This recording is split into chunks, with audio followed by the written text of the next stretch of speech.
Karena nanti untuk presensinya saya menggunakan kita menggunakan Learning IBM ASMI, di mana aplikasi tersebut saudara bisa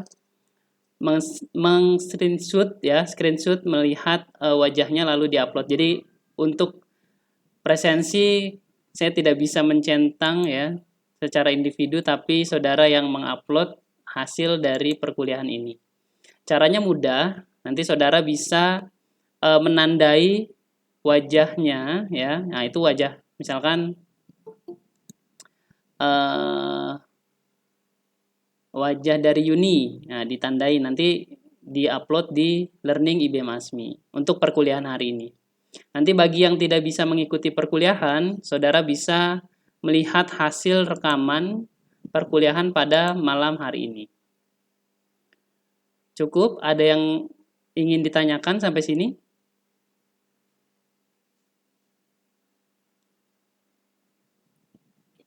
Cukup ya. Jadi saya perkenankan untuk... Berarti kita absennya kayak gimana, Pak? Ya.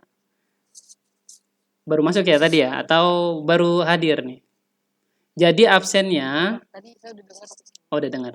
Jadi Institut Bisnis Multimedia ASMI menggunakan Learning Pro, jadi saya tidak bisa mencentang secara manual, harus ada yang diupload di aplikasi tersebut gitu.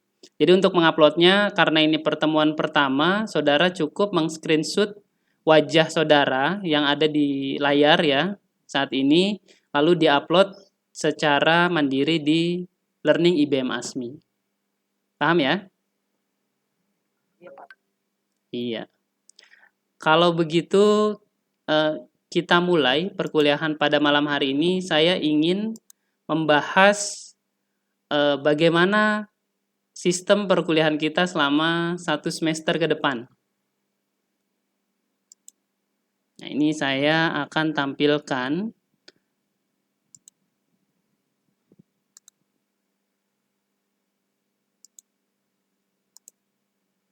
Apakah sudah terlihat?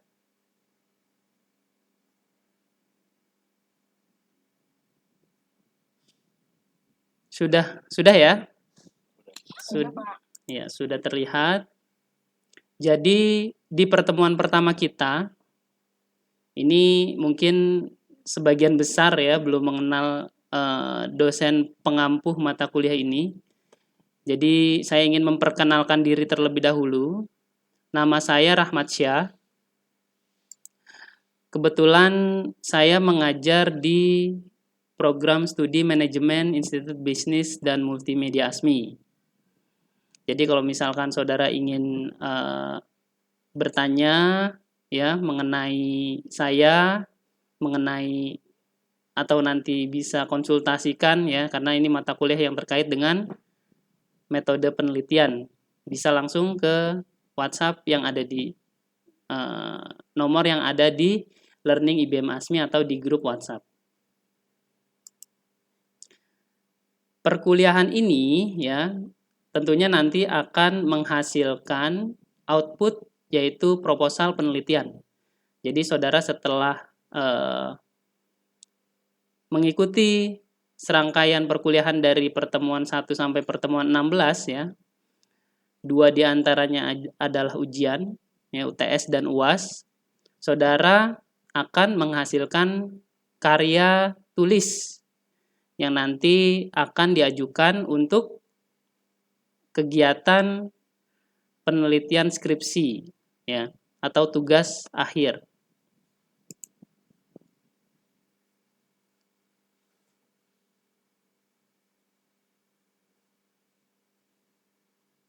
Nah, ini tujuan kita mempelajari metodologi penelitian.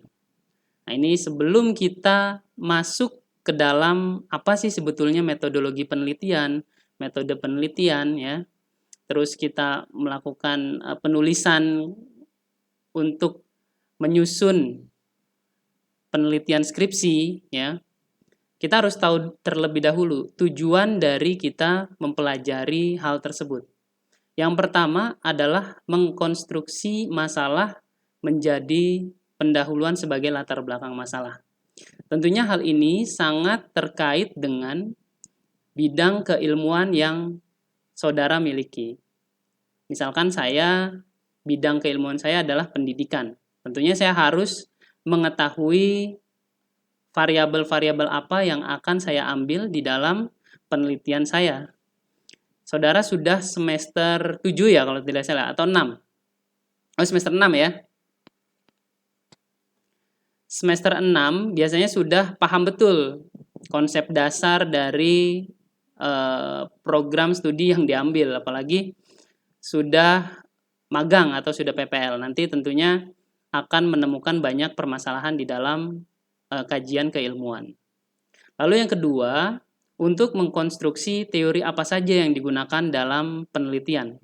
Nah, teori-teori ini tentunya adalah hasil belajar saudara selama kurang lebih hampir 4 tahun di Institut Bisnis dan Multimedia ASMI. Teori-teori tersebut nanti dikonstruksikan untuk dijadikan karya tulis, yaitu skripsi. Lalu yang ketiga, untuk mengetahui pendekatan, metode, dan analisis apa yang digunakan dalam penelitian dengan tepat. Jadi, untuk hal tersebut, saudara mungkin akan menemukan berbagai macam metode ya di dalam mata kuliah ini.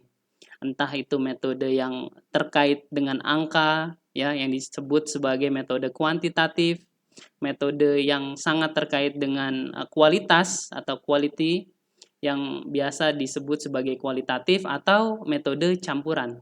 Jadi hal-hal tersebut yang akan saudara pelajari dalam mata kuliah ini. Lalu yang keempat, mensimulasikan laporan penelitian dalam bentuk artikel ilmiah atau proposal. Nah, ini adalah output utama dari perkuliahan kita.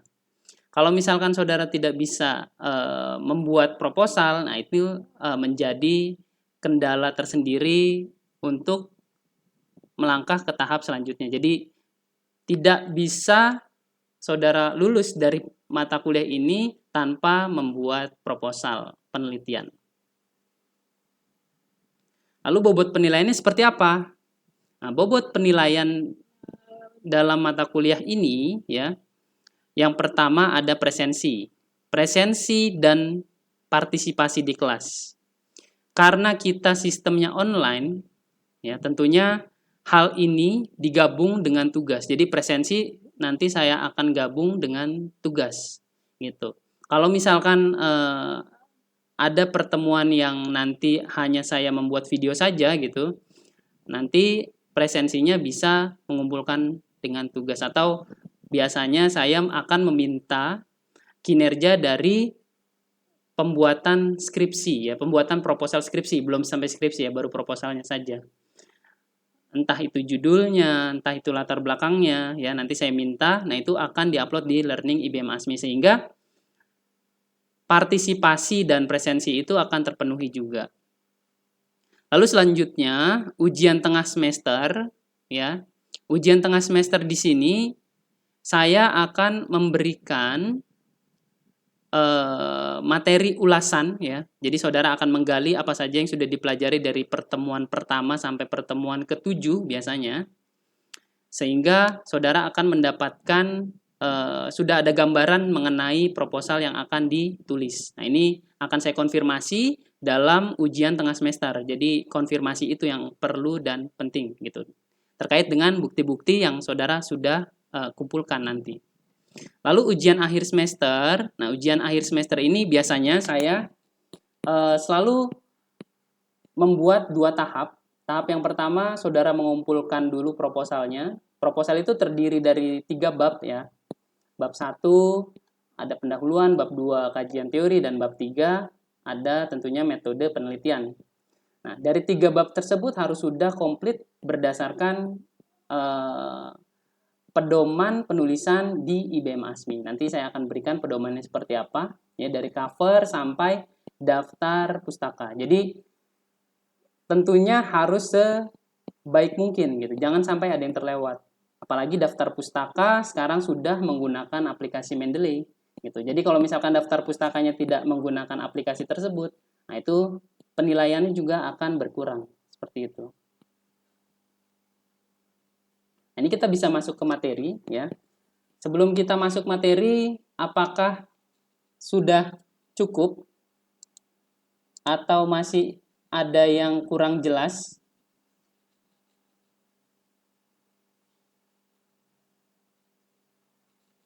Sudah cukup ya. Kelihatannya nggak ada suaranya nih. Ada yang mau ditanyakan sampai sini?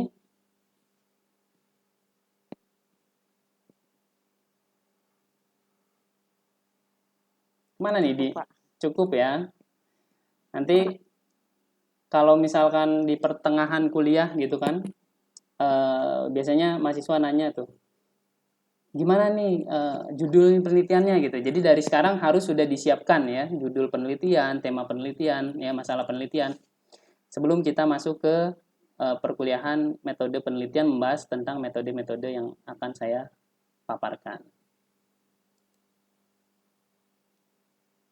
Kita lanjut ya. Terlihat di sini slide-nya?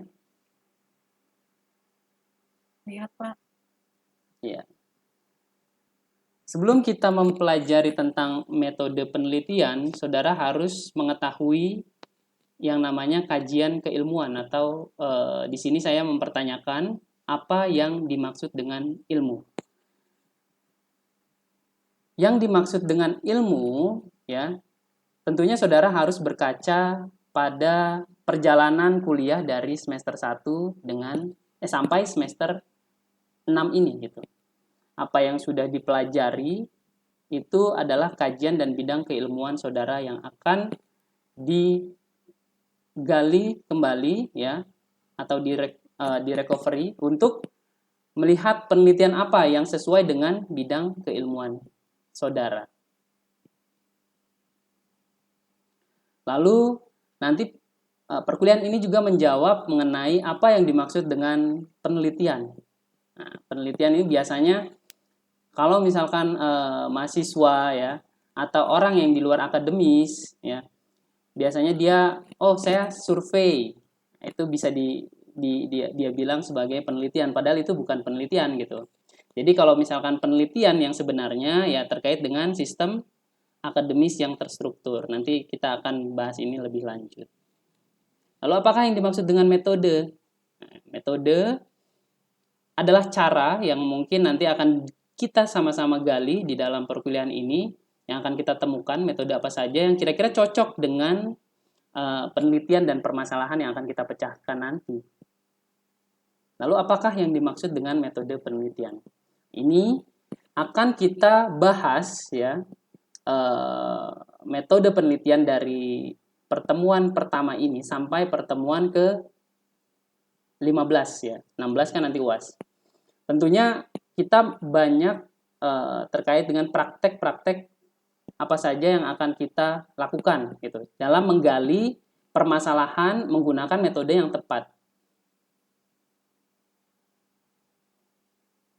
Lalu, apakah yang dimaksud dengan metodologi penelitian? Tentunya metodologi penelitian adalah kajian keilmuan tentang penelitian ya.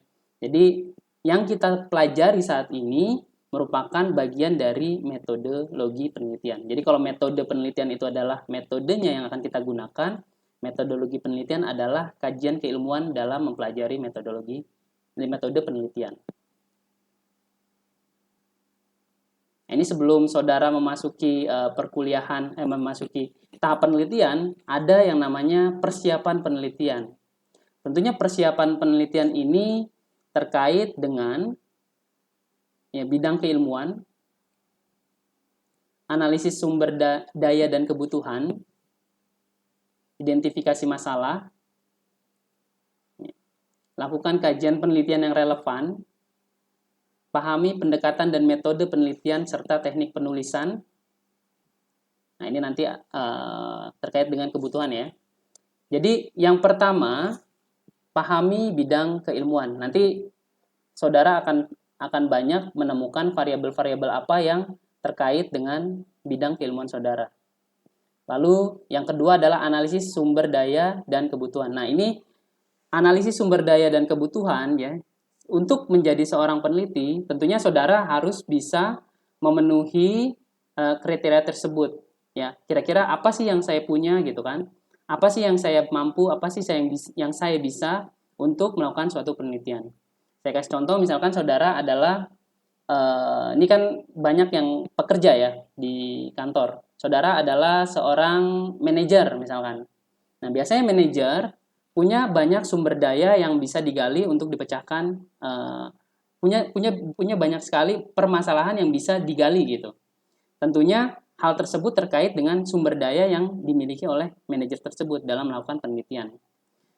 Anda sebagai seorang manajer dan sebagai seorang mahasiswa tentunya punya sekali wawasan untuk menggali sumber-sumber yang dimiliki. Gitu. Jadi misalkan saudara di perusahaan memiliki tanggung jawab sebagai manajer dan sudah paham betul apa saja yang saudara punya untuk penelitian. Lalu kebutuhannya apa saja dalam melakukan penelitian di kantor yang kebetulan permasalahannya adalah permasalahan manajerial. Gitu. Jadi sumber daya ini terkait dengan kemampuan saudara dalam melakukan analisis. Misalkan saya memiliki kemampuan dalam bidang IT. Tentunya ini akan menjadi hal yang menonjol untuk diangkat atau untuk membantu penelitian saya gitu ke depannya. Sepertinya ada yang masuk. Sebentar.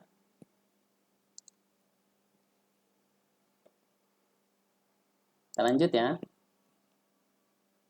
Jadi perbedaan Google Meeting dan Zoom gitu ya, masuk langsung harus dikonfirm terlebih dahulu. Lalu ada identifikasi masalah. Nah, identifikasi masalah ini nanti bisa dilakukan ya dengan banyak cara. Bisa melakukannya dengan menggunakan instrumen-instrumen tertentu untuk menggali, misalkan angket, pengukuran ya. Bisa juga menggunakan wawancara, observasi untuk menggali suatu permasalahan sebelum masuk ke penelitian inti ya. Jadi melakukan identifikasi masalah. Identifikasi masalah juga bisa dilakukan dengan pengamatan-pengamatan ya, melalui media misalkan, melalui buku, melalui isu-isu terkini yang bisa digali untuk dilakukan suatu penelitian ya. Jadi dilakukanlah identifikasi masalah. Lalu ada lakukan kajian penelitian yang relevan atau penelitian relevan. Nah, ini terkait dengan penelitian yang sudah ada. Penelitian yang sudah ada atau penelitian yang sudah dilakukan oleh orang lain, ya biasanya oleh ilmuwan, oleh mahasiswa lain atau dosen. Nah, ini penelitian yang bisa kita gunakan sebagai penelitian relevan. Fungsinya apa? Fungsinya untuk mengkonstruksi permasalahan tersebut bisa dipecahkan atau tidak. Kita bisa memprediksi suatu penelitian dari penelitian yang relevan. Kita juga bisa memberikan kajian-kajian teori dari penelitian yang relevan. Karena penelitian relevan tersebut sudah dilakukan validasi, reliabilitas, dan lain-lain. Sehingga terpercaya untuk kita gunakan kembali ya. Gunakan kembali itu artinya bukan kita copy terus kita paste, tapi kita perbaiki dan kita tambah gitu. Jadi misalkan ada penelitian relevan tentang pengaruh motivasi terhadap kinerja, itu penelitian relevannya misalkan dari seseorang. Nah, ini bisa kita ambil variabelnya, misalkan variabel X-nya sebagai penelitian relevan kita. Ini kita bisa masukkan sebagai rujukan awal gitu. Dalam penelitian yang relevan juga, peneliti akan menemukan permasalahan-permasalahan yang belum terpecahkan gitu. Jadi misalkan saudara ingin melakukan penelitian mengenai kinerja karyawan. Nah, dari penelitian tersebut ada beberapa implikasi yang belum terpecahkan oleh penelitian yang terdahulu. Jadi bisa kita perbaiki penelitian tersebut. Nah, ini fungsi dari penelitian relevan. Tentunya hal tersebut menjadi suatu kewajiban, khususnya untuk penelitian nanti kuantitatif ya. Lalu, pahami pendekatan dan metode penelitian serta teknik penulisan. Nah, ini yang memang perlu sekali pendalaman ya. Jadi kalau misalkan saudara ingin melakukan penelitian ya, pastinya sudah melewati perkuliahan ini terlebih dahulu ya, selama 1 semester minimal. Kalau misalkan semester depan mau ketemu lagi sama saya, silahkan gitu kan. kira-kira saya kurang nih metode penelitian, ingin ketemu lagi gitu sama Pak Rahmat. Nah, silahkan saja gitu. Jadi bisa bisa ini ya, bisa apa namanya mengikuti perkuliahan kembali gitu untuk merefresh, karena kan nanti sifatnya dalam melakukan eh, penelitian tentunya setiap judul yang akan kita ajukan itu mengandung metode biasanya untuk yang khususnya untuk judul-judul penelitian kuantitatif. Karena penelitian kuantitatif itu bisa kita lihat misalkan judulnya pengaruh eh, efektif atau pengaruh kinerja karyawan terhadap produktivitas perusahaan misalkan. Nah, ini kita sudah bisa mengetahui metodenya, oh udah pasti nih penelitian kuantitatif. Kenapa? Karena di situ ada pengaruh. Pengaruh itu dilihat dari apanya sih? Gitu. Pengaruh itu bisa dilihat dari uji beda nanti. Atau kita bisa menggunakan uji statistik, uji T, atau analisis of variance ANOVA. Nah, untuk melihat ke arah sana, ya, biasanya kalau misalkan saudara sudah banyak baca judul-judul penelitian, ya perbedaan antara judul penelitian kualitatif, kuantitatif, campuran, nah ini akan tergambar metodenya apa. Kira-kira ini bisa menggunakan metode apa ya judul ini ya gitu. Jadi dari judul itu bisa kita melihat metodenya apa, dan teknik pengambilan datanya seperti apa. Lalu teknik penulisan ini terkait dengan biasanya setiap universitas, kampus, institut, ya sekolah tinggi punya teknik penulisan tersendiri gitu. Kayak misalkan di IBM ASMI punya teknik penulisan yang runtut dari awal ya, dia dari pendahuluan lalu ke kajian teori lalu ke metode penelitian. Dan biasanya terkait dengan penggunaan daftar pustaka. Ya, daftar pustaka ini bisa menggunakan APA, IEE. Jadi nanti ada segmentasi untuk saya menjelaskan daftar pustaka seperti apa. Nah, ini analisis sumber daya kebutuhan ya. Lebih rincinya seperti ini, jadi saudara bisa mengetahui kekuatan apa yang saudara miliki gitu. Kekuatan ini terkait dengan penguasaan keilmuan, bidang kesukaan, tempat kerja atau magang ya, penugasan objek ya, atau penguasaan objek penelitian ya. Artinya saudara sudah paham betul objek penelitian itu seperti apa. Dan lain-lain ya. Bisa juga punya punya aplikasi yang mendukung ya untuk melakukan penelitian, itu termasuk ke dalam kekuatan dalam analisis sumber daya kebutuhan gitu.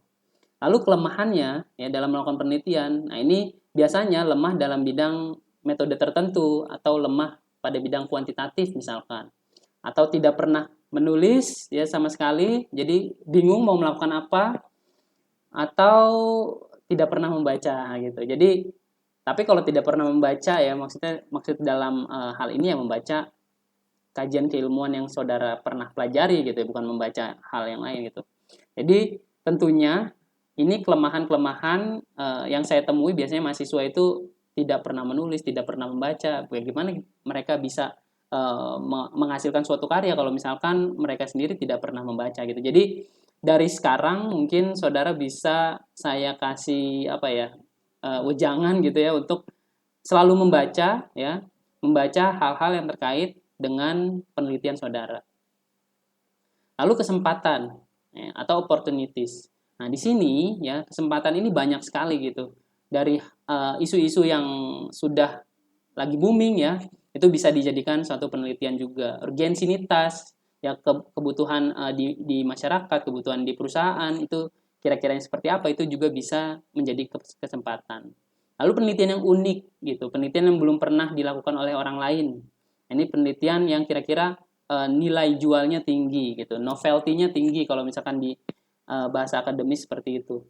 Jadi kesempatan ini tentunya setiap orang memiliki kesempatan tersebut gitu, terkait dengan kekuatan dan kelemahan yang dia sudah pahami. Lalu ada ancaman ya. Ancaman ini biasanya ya mahasiswa itu takut judulnya sama temennya gitu, karena takut salah akhirnya dia tidak bisa menuliskan kembali gitu, dia tidak bisa membuat apapun gitu. Jadi dari sekarang nih sudah pasti sudah paham betul atau sudah tahu ingin melakukan apa, sehingga saudara bisa kira-kira kekuatan saya di sini, kekuatan saya suka di manajemen tentang materi ini ya, atau tentang misalkan materi produksi ya, itu bisa dijadikan kekuatan. Lalu saya kelemahannya, oh ternyata saya lemah dalam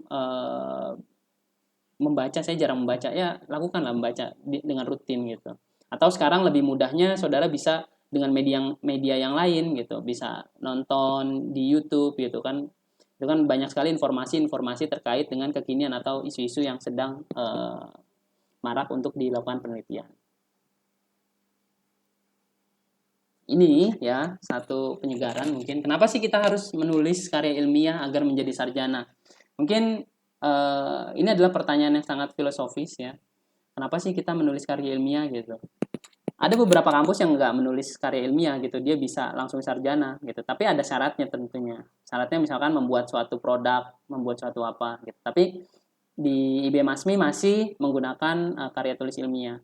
Bahkan di kampus di Australia itu teman saya juga dia untuk menjadi sarjana atau menjadi magister dia nggak lagi menggunakan skripsi gitu. Dia ada pilihan bisa skripsi atau tesis atau non tesis, bisa menulis di artikel ilmiah gitu. Artikel ilmiah kan sudah divalidasi oleh reviewer-reviewer yang ada di jurnal tersebut. Nah itu bisa menggunakan itu juga. Nah ini adalah saya mengambil dari teman-teman di linguistik. Biasanya untuk kita menulis, yang pertama kita harus banyak mendengar gitu. Jadi sama seperti baby ya, anak yang baru lahir, biasanya dia nggak bisa melihat terlebih dahulu, dia nggak bisa bicara, dia nggak bisa mengkomunikasikan, nah, dia bisa mendengar gitu. Jadi apa yang kita sudah pelajari selama ini ya, sampai semester 6 yang kita sudah dengar dari dosen A, dosen B, dosen C, tentunya itu sudah menjadi kajian tersendiri di benak kita sehingga kita bisa menguasai kajian keilmuan kita, yaitu mendengar. Lalu setelah mendengar, biasanya saudara disuruh untuk membuat presentasi, membuat makalah ilmiah, terus dipresentasikan, dibicarakan. Jadi tahap kedua dari linguistik ya adalah berbicara. Ya, kayak saya misalkan presentasi ini ya, memberikan materi, ini adalah bagian dari berbicara. Lalu membaca. Tahap selanjutnya membaca. Jadi sama seperti anak kecil sudah bisa mendengar, biasanya umur 0 bulan, terus umur 5 tahun dia sudah bicara, ya umur 2 tahun juga sudah bisa bicara, sampai umur 7 tahun ya, biasanya anak-anak itu sudah mulai membaca. Sampai membaca dulu baru menulis gitu. Jadi dibaca dulu baru ditulis. Kalau dia menulis dulu baru membaca, dia tidak akan memahami apa makna dari bahasa tersebut. Jadi saya mengambil ini dari teman-teman di linguistik. Kenapa? Karena menulis adalah hierarki yang paling tinggi dalam pendidikan ya, dalam jenjang pendidikan kita. Kenapa sih kita disuruh membuat skripsi? Karena skripsi itu adalah karya tulis. Ya karya tulis itu ya dilaporkan dalam bentuk tulisan yang sedemikian rupa, yang terstruktur sehingga kita bisa menjadikan karya tulis tersebut ya menjadi misalkan bahan evaluasi, pengambilan kebijakan dan lain-lain ya. Jadi strata yang paling tertinggi adalah menulis. Menulis di sini bukan menulis cuma sekedar nulis nama apa ya enggak, tapi tulisan karya ilmiah. Seperti itu. Nah, ini masih ada ya. Sampai di sini ya. Kira-kira saya menjelaskannya terlalu cepat atau bagaimana? Atau ada pertanyaan terlebih dahulu? Ini sudah ada 10 orang ya. Berarti pas sama saya. Oh enggak, ini ada penyusup 2 kayaknya. Gimana? Ada yang mau ditanyakan? Sebelum saya lanjut ya. Jadi kalau saya yang bicara terus sepertinya kurang asik gitu. Ini kan kita juga pertemuan pertama dan belum kenal. Mungkin saya harus menyapa terlebih dahulu ya.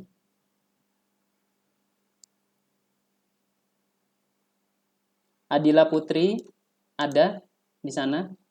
Ada, Pak. Ada ya. Paham apa yang saya jelaskan?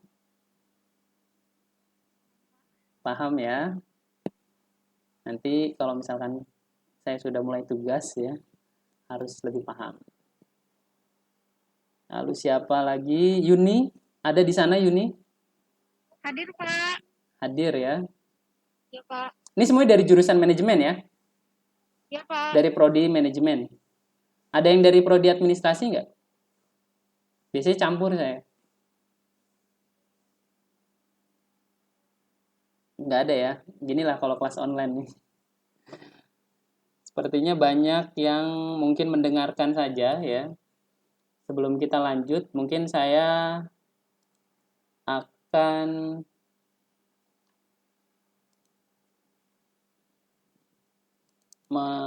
share kembali. Ini ada. Terlihat nggak ya? Terlihat ya? Nah, ini sebenarnya pertemuan pertama makalah materinya hampir sama.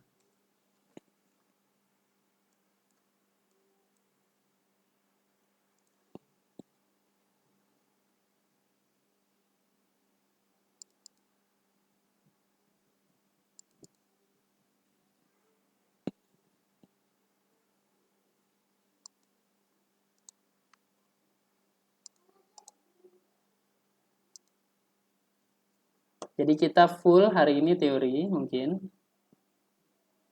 Kita lanjut ya. Karena tidak ada yang nanya.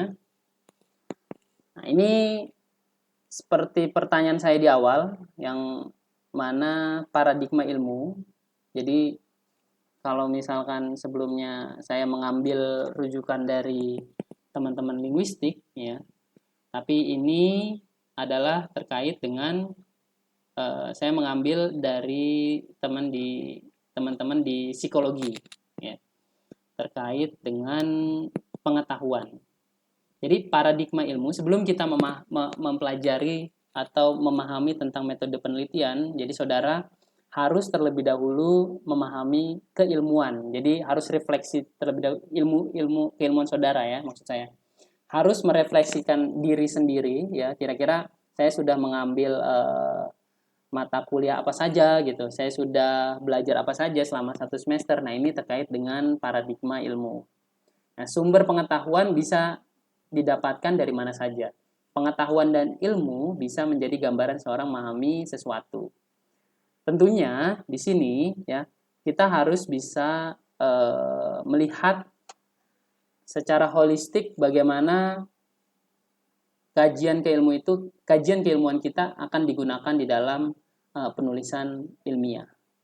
Ini kalau misalkan di psikologi ada 3 tahap yang memang kita bisa gunakan ya. Yang pertama terkait dengan wisdom, lalu yang kedua adalah knowledge, dan yang ketiga adalah information atau informasi. Wisdom atau ability to use knowledge and experience to make good decision and judgment. Jadi terkait dengan bagaimana kita hierarki yang paling tinggi di dalam kajian keilmuan adalah wisdom, yaitu bagaimana kita sudah bisa menempatkan diri dalam mengolah ilmu pengetahuan. Lalu yang paling awal atau yang paling dasar sebetulnya adalah penggunaan dari data itu di dalam suatu penelitian atau kajian ilmu. Nah, data biasanya terkait dengan pengetahuan-pengetahuan yang dikumpulkan oleh manusia untuk membuat satu kesimpulan yang dibutuhkan untuk biasanya digunakan untuk pengambilan keputusan ya, digunakan untuk membuat satu pemecahan masalah ya. Jadi di situ kita membutuhkan data, dan biasanya data ini terkait dengan penggunaan aplikasi-aplikasi yang membantu manusia untuk mengolah hal tersebut. Lalu setelah dari data tersebut tentunya akan kita olah menjadi informasi. Informasi ini bisa kita sesuaikan dengan fakta dan kita bisa sesuaikan dengan kejadian ya. Informasi tersebut biasanya digunakan untuk ilmu pengetahuan, dan ilmu pengetahuan tentunya bisa dijadikan untuk menjadikan seseorang menjadi lebih bijak gitu. Jadi inti dari ilmu pengetahuan adalah bijaksana, kebijaksanaan. Jadi ketika saudara sudah mempelajari hal ini ya sedemikian rupa sampai ke tahap bijaksana, nah itu berarti ilmu yang saudara kembangkan sudah bisa dikatakan baik ya atau dikatakan sempurna. Ini kita masuk ke paradigma penelitian. Kalau yang tadi sebetulnya hanya pembukaan saja gitu ya, pengetahuan-pengetahuan umum yang dipersiapkan untuk melakukan penelitian. Ini saya ambil dari Crotty. Yang pertama adalah paradigma penelitian. Desain dan pelaksanaan penelitian dibentuk oleh cara pandang atau kerangka berpikir yang digunakan untuk mengatur penalaran, pengamatan. Metode kerangka berpikir yang disebut sebagai belief system atau disebut sebagai paradigma. Nah, paradigma ini ya terkait dengan kerangka berpikir saudara. Nah, di dalam suatu penelitian memiliki paradigma penelitian, yang mana paradigma penelitian ini ya dijadikan sebagai pijakan awal atau dasar awal suatu penelitian. Ini terkait dengan nantinya epistemologi, yang mana epistemologi yaitu adalah sejauh mana peneliti mengetahui permasalahan dan informasi penelitian. Itu yang disebut sebagai epistemologi. Lalu yang kedua ada theoretical perspective, di mana seorang peneliti ya melakukan pendekatan-pendekatan berdasarkan teori-teori yang sudah ditemukan, atau pendekatan dan teori apa yang akan digunakan untuk melakukan penelitian. Lalu ada metodologi, yang mana metodologi ini sejauh mana peneliti memahami prosedur untuk melakukan penelitian. Lalu ada metode, yang mana metode ini digunakan untuk prosedur apa yang peneliti gunakan dalam penelitian. Ya. Jadi kalau metodologi adalah sejauh mana peneliti memahami metode, metode adalah metode apa yang akan kita gunakan dalam penelitian. Dan yang terakhir ada source, yaitu hasilnya yang akan kita interpretasikan di dalam penelitian. Jadi penelitian itu paradigmanya seperti ini, dari epistemologi, ya permasalahannya seperti apa, teori yang dibangun seperti apa, lalu pemahaman tentang metodologi, metode, dan hasil atau interpretasi dari hasil penelitian tersebut. Nah, metode penelitian merupakan serangkaian prosedur atau cara untuk melakukan satu penelitian. Metode penelitian memberikan gambaran, rancangan, penelitian berupa prosedur yang harus ditempuh dan cara mengumpulkan data. Analisis data dan interpretasi data menjadi informasi yang dapat ditarik kesimpulan. Jika peneliti menggunakan metode penelitian yang tepat, ya, peneliti dapat meyakinkan orang lain ya, atau pengguna di sini bahwa penelitian yang diperoleh valid dan pengetahuan informasi atau temuan baru penelitian disajikan berdasarkan fakta yang akurat. Nah, sampai di sini mungkin bagian ini bisa dipahami ya, karena ini landasan awal kita untuk melakukan penelitian. Nah, sebelum kita lanjut lagi, mungkin saya akan refreshment sebentar.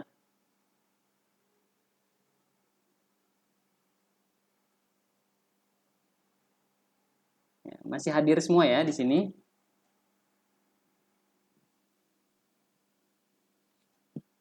Masih hadir semua? Masih. Iya. Sebelum kita masuk ke sana, ya, masuk ke lebih dalam tentang metodologi penelitian, saya ingin bertanya ke saudara yang ada di sini. Apa sih sebetulnya yang saudara ketahui tentang penelitian? Tadi kan saya sudah menjelaskan seperti itu. Ya. Siapa yang bisa jawab?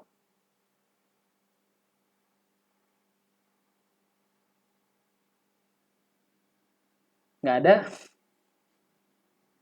Jadi ini ya kelas pasif ya berarti ya.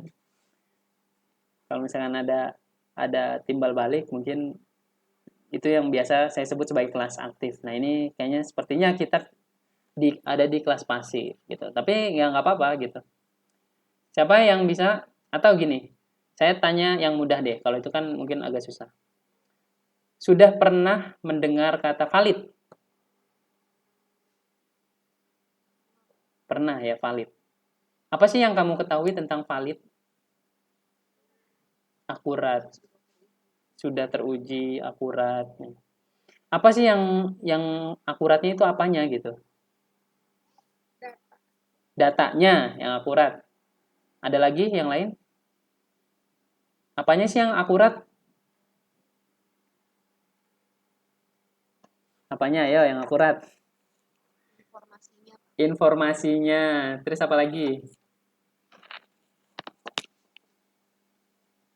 Sekarang gini, mungkin sebelum masuk ke arah sana ya, saya ingin memberikan contoh. Misalkan kamu ada di sebuah pasar, nih bisa pasar ya pasar tradisional lah ya. Kamu pengen beli buah.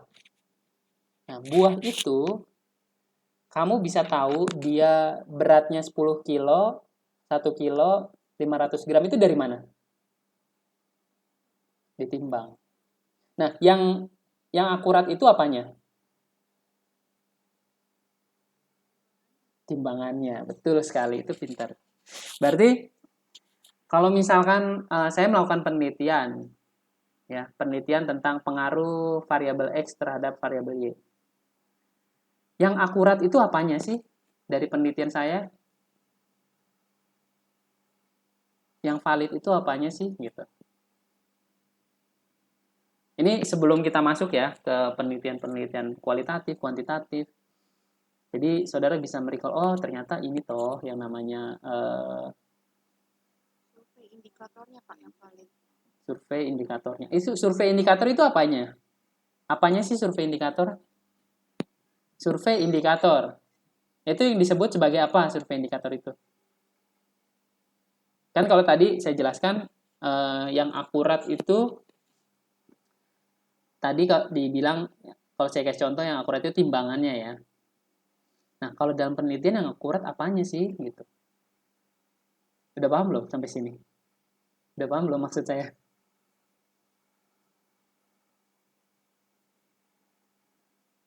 Tetot. Ada yang nyambung? Halo, halo. Nyambung nggak sampai sini? Oke, saya kasih contoh lagi ya. Misalkan saya mau eh, mengetahui berat badan saya. Nah, saya itu harus pakai alat apa untuk mengukurnya gitu? Timbangan lagi ya, timbangan badan ya. Kalau tinggi badan, pakai apa?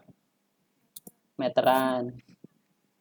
Gampang ya, ininya ya maksudnya meteran. Kalau apa namanya? Misalkan, oh ini suhunya panas nih. Kita taunya dari mana tuh kalau suhu panas? Termometer ya. Nah, termometer itu apa sih? Alat. Alat, betul sekali. Termometer itu alat. Jadi kalau misalkan suhu ruangan panas, terus saya pengen mengukur tinggi badan ya, menggunakan apa? Alat ya. Alat untuk mengukur. Jadi yang akurat itu apa? Alatnya. Nah, kalau misalkan oh panas nih, tapi suhunya itu pas saya ukur kok suhunya 20 derajat. Nah, ini yang salah diri saya apa termometernya nih yang salah nih. Alat pengukurannya ya Pak. Nah, bisa jadi alatnya, bisa jadi sayanya juga sakit gitu kan, jadi nggak bisa mengukur ruangan gitu kan. Jadi gini, ini penting sekali untuk diketahui saudara terkait dengan validitas ya, valid apa sih yang valid. Jadi nanti kalau misalkan ditanya lagi sama teman-teman yang ada di luar, lu datanya nggak valid tuh, datanya gini gini gini, bisa nggak kita bicara seperti itu? Kalau misalkan saya kasih contoh yang tadi, misalkan saya beli jeruk, lu jeruknya nggak valid tuh jeruknya, nggak mungkin tuh jeruk beratnya segitu, masa jeruknya yang disalahin gitu kan nggak mungkin. Yang valid atau yang reliable nanti bukan objek penelitiannya, tapi adalah alat ukurnya. Nah, sekarang apa sih definisi valid? Ya, jadi nanti saudara bisa searching ya, valid itu apa sih? Jadi kalau misalkan eh, Prof Sugiono atau yang di luar ya, kalau di luar itu ada Alpha Kromba ya, itu dia mengatakan bahwa valid adalah mengukur apa yang hendak kita ukur. Jadi alat ukur yang akan kita gunakan itu dia bisa mengukur apa yang hendak akan kita ukur. Terkait dengan tadi saya kasih contoh meteran misalkan, suhu ruang, nah, itu alat ukurnya. Berarti kalau misalkan yang valid itu apa alat ukurnya? Nah, di sini di dalam kajian ilmu sosial, manajemen, ekonomi, itu kan alat ukurnya itu kita agak sulit ya untuk menentukan berapa nih gitu. Jadi harus dibuat alat ukur yang sedemikian rupa. Berdasarkan apa? Berdasarkan teori-teori yang akan kita bangun nanti. Ya. Jadi kalau misalkan kamu ingin ada yang bilang kata valid, nah itu berarti sudah ingat ya apa yang valid itu ya alat ukurnya ya, bukan datanya. Data itu tidak bisa dikatakan data valid atau data tidak valid, tapi yang dikatakan valid itu adalah alat ukurnya. Paham sampai sini? Paham, Pak. Paham ya. Nanti kita akan bicara lebih dalam lagi mengenai alat ukur ya. Alat ukur itu sendiri banyak sekali ya. Kalau di ilmu sosial itu ada yang namanya eh, instrumen tes dan non tes. Ya, disebutnya sebagai instrumen. Instrumen itu alatnya. Bisa juga wawancara. Wawancara itu nanti terkait dengan pedoman wawancara. Lalu ada observasi. Ya. Jadi alat ukur itu adalah berbentuk macam-macam ya. Kalau di ilmu sosial bisa tes. Kalau misalkan kamu ingin mengukur kinerja, kemampuan misalkan, atau uh, mengukur motivasi, nah itu bisa menggunakan instrumen tertulis ya. Kalau kemampuan menggunakan tes, ya kalau non kemampuan ya bukan ability, misalkan persepsi, nah itu menggunakan angket atau kuesioner. Itu terkait dengan valid. Lalu temannya valid ada reliable. Nanti ya kita akan membicarakan tentang valid dan reliable itu. Kita masuk lagi ya ke materi. Sebentar saya share screen.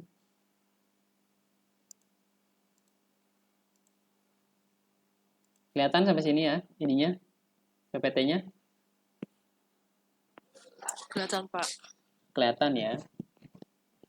Ini yang tadi ya, ini perlu dipahami betul terkait dengan paradigma dari penelitian. Lalu kita masuk ke deduktif versus induktif. Nah, deduktif dan induktif ini tentunya terkait dengan penalaran. Ya. Jadi di dalam suatu penelitian ada yang namanya penalaran. Ada penalaran deduktif, ada penalaran induktif. Nah, penalaran deduktif ialah proses berpikir berdasarkan pernyataan secara umum dan menarik kesimpulan bersifat khusus. Itu disebut sebagai penalaran deduktif. Lalu kalau penalaran induktif, yaitu proses berpikir berdasarkan pernyataan secara khusus dan menarik kesimpulan secara umum. Jadi, deduktif dan induktif ini digunakan untuk melihat kerangka berpikir dari penelitian. Nanti ada juga yang mengatakan bahwa deduktif itu biasa digunakan oleh kuantitatif dan induktif biasa digunakan oleh kualitatif. Tapi kalau saya biasanya lebih menekankan deduktif dan induktif ini kepada pola pikir yang akan kita gunakan di dalam penelitian. Saya kasih contoh,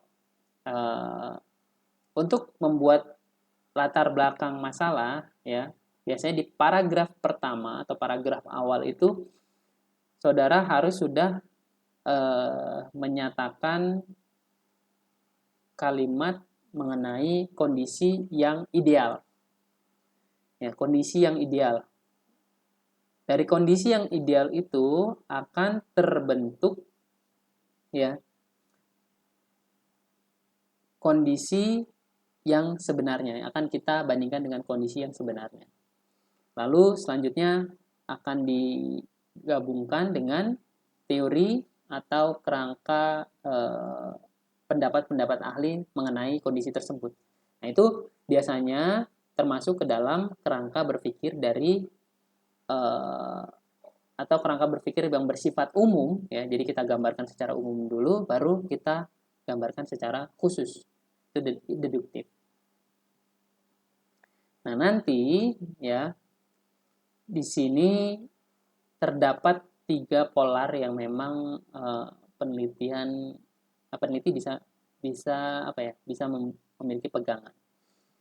Yang pertama adalah penelitian kuantitatif, yaitu ditandai dengan pendekatan deduktif ya terhadap proses penelitian yang bertujuan untuk membuktikan teori. Jadi pola pikirnya deduktif. Yang paling utama itu deduktif di dalam penelitian kuantitatif. Karena apa? Di dalam penelitian kuantitatif tersebut ya yang nanti akan kita gunakan itu biasanya dilihat berdasarkan jumlah ya banyaknya data. Nah, ini kayaknya ada yang masuk lagi. Sebentar ya. Ya.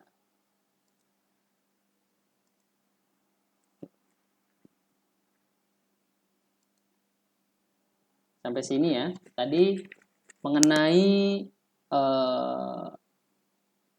paradigma kuantitatif ya, yaitu terkait dengan pola pikir yang deduktif. Bagaimana data yang akan digunakan di dalam penelitian kuantitatif itu harus bersifat normal. Jadi kalau misalkan di pendekatan dengan cara berpikir deduktif, biasanya banyak dari data yang harus diambil. Datanya misalkan ada 100 orang, ada 500 orang. Nah, nanti akan digeneralisirkan, akan dilihat normalitasnya seperti apa. Karena nanti akan membentuk kurva normal. Nah, banyaknya data yang akan digunakan di dalam penelitian kuantitatif tentunya akan menjadi sebuah rujukan, oh ternyata gambaran tersebut seperti ini, akan ditarik kesimpulan secara deduktif. Gitu. Jadi saya kasih contoh, misalkan saya ingin melakukan penelitian tentang persepsi penggunaan aplikasi webinar dalam belajar.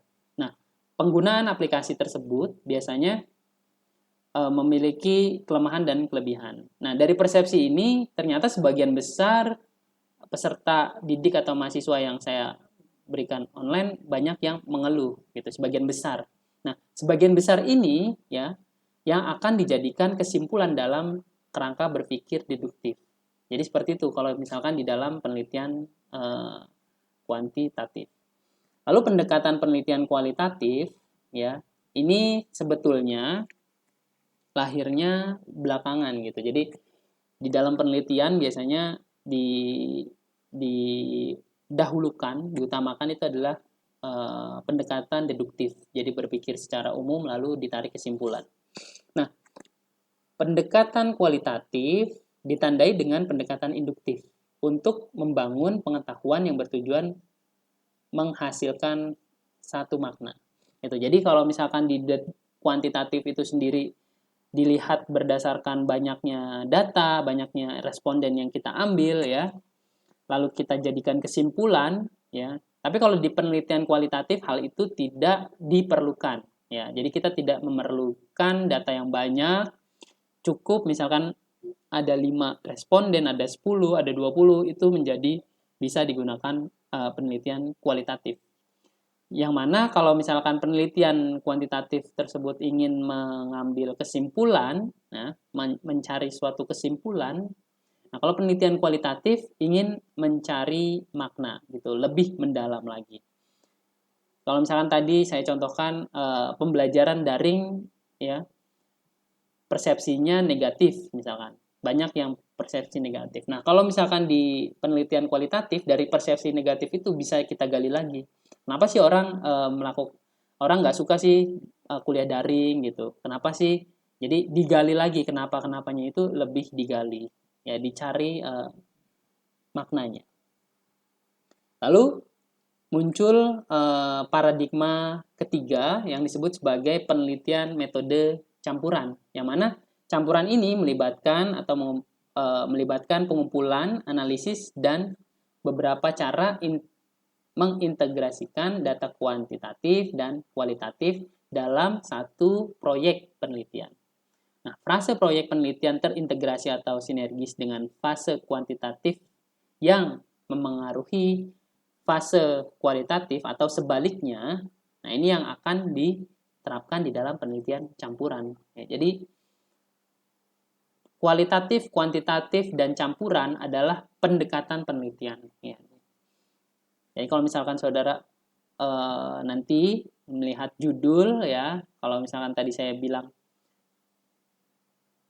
kalau misalkan ada kata pengaruh, oh ini pasti penelitian inferensial, tentunya data-data yang diambil harus secara pengukuran, harus kuantitatif gitu. Kalau misalkan campuran, nah biasanya penelitian campuran ini menggabungkan dua data tersebut, ada kuantitatifnya, ada kualitatifnya. Biasanya digunakan untuk mengevaluasi, itu evaluasi secara keseluruhan. Gitu. Evaluasi bisa digunakan untuk pengambilan kebijakan dalam suatu proyek. Gitu.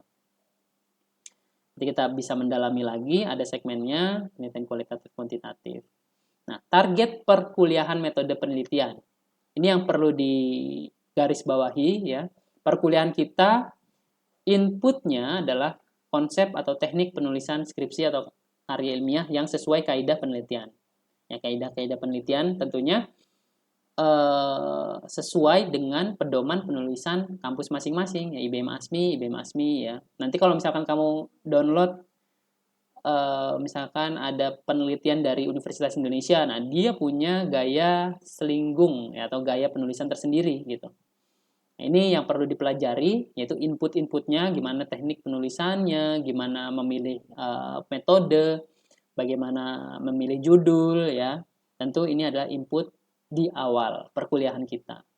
Lalu proses. Nah, proses ini terkait dengan mengembangkan gagasan penelitian yang mengaplikasikan karya tulis ilmiah sesuai dengan prosedur. Ya. Jadi nanti saya akan melihat proses, yang mana proses ini akan terlihat pada saat kita ujian tengah semester.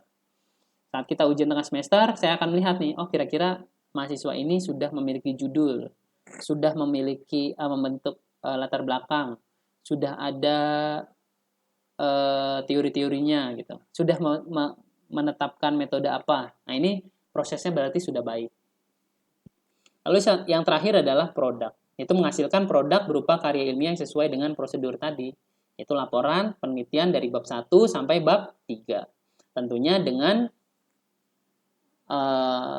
cover ya. Terus ada daftar isi, yaitu harus ada gitu di dalam proposal. Bab 1, bab 2, bab 3 sampai daftar pustaka. Daftar pustakanya pun harus mengikuti standar ya. Bisa menggunakan APA. Terima kasih materi pada hari ini. Sebelum kita akhiri ya mungkin perkuliahan kita, ada yang mau ditanyakan? Silahkan saya buka sesi tanya jawab. Atau ada yang mau menambahkan?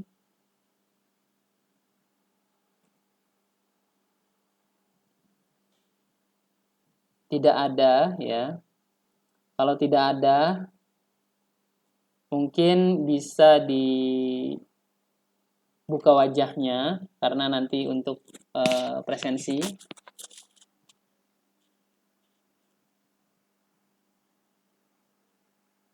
Jadi presensi kita ya saudara nanti diupload di Learning IBM ASMI ya. Saat ini kita ada kuliah online tatap muka, saudara bisa mencentang atau dilingkarin merah ya. Nanti dimasukin ke Word, terus di save ya, bisa juga. Nanti setelah itu di-upload di Learning IBM ASMI. Sampai sini ada pertanyaan? Tidak ada. Ada? Nggak ada, Pak. Nggak ada. Jelas ya semuanya ya. Output dari perkuliahan kita apa?